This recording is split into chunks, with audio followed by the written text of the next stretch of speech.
Всем привет, с вами я, Анжелика. Сейчас я нахожусь у железнодорожного вокзала в городе Ярославль. Я жду своего отправления на поезд. Вот. Около этого вокзала есть фонтан. Вот, сейчас я вам его покажу. Вот.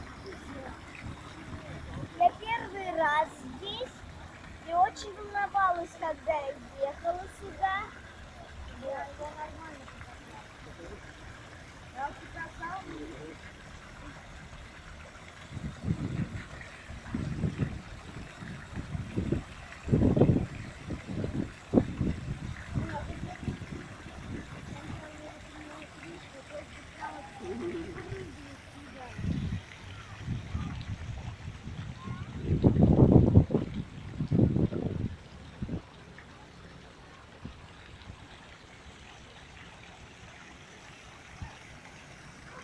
Я, наверное, буду с вами прощаться. Вы были на канале Анжи Лайф. Всем до свидания, всем пока.